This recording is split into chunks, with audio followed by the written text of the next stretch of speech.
ক্লাবের ১৪০ বছরের ইতিহাসে সবচেয়ে বড় অধঃপতনটা ঘটে গত মৌসুমে। লিগে প্রথমবারের মতো পয়েন্ট টেবিলের ৮ নম্বরে শেষ করে ম্যানচেস্টার ইউনাইটেড।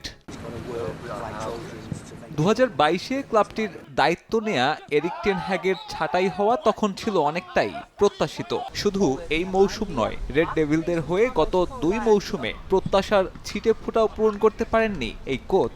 তবে টেন হ্যাগের ভাগ্য বদল হয়েছে এফএ কাপে। সিটিকে ফাইনালে হারিয়ে ইউনাইটেডে নিজের মেয়াদ বাড়ালেন তিনি। বৃহস্পতিবার এক আনুষ্ঠানিক বিবৃতিতে এরিকের মেয়াদ বাড়ানোর ঘোষণা দিয়েছে ইউনাইটেড। আগের চুক্তি অনুযায়ী ২০২৫ সাল পর্যন্ত ডেডলাইন হলেও নতুন চুক্তিতে সেই মেয়াদ বেড়েছে আরও ১ বছর। রেড ডেভিলদের দায়িত্বে ২০২৬ সালের জুন পর্যন্ত থাকছেন এই ডাচম্যান। ক্লাবের হয়ে কাজ করার মেয়াদ বাড়ানোর বিষয়ে একমত হতে পেরে আমি খুবই খুশি। শেষ ২ বছরের দিকে তাকালে ২ শিরোপার গর্ব তো আছেই, পাশাপাশি যখন আমি ক্লাবের দায়িত্ব নিয়েছিলাম সেখান থেকে ক্লাবের উন্নতির অনেক উদাহরণ দেখা যাবে।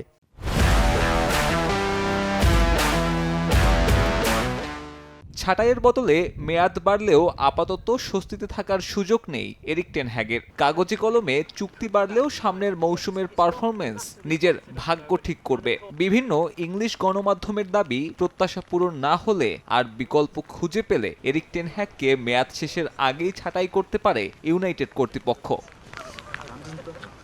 নতুন মৌসুমে পুরনো কোচ হলেও ইউনাইটেডের স্পোর্টিং ডিরেক্টর হিসেবে দায়িত্ব শুরু করবেন ড্যান অ্যাশওর্থ।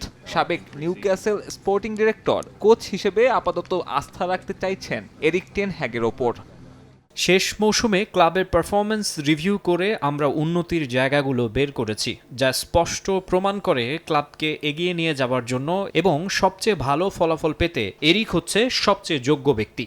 গত মৌসুমে টেবিলের ৮ নম্বরে শেষ করলেও এফএ কাপের শিরোপা ঘরে তুলে ইউরোপা লিগের টিকিট পেয়েছে রেড ডেভিলস। এবার দেখার বিষয় পুরনো কোচের অধীনে পুরনো চেহারায় ফিরতে পারে কিনা ইউনাইটেড শিবির। সাব্বির মিথুন, সময় সংবাদ।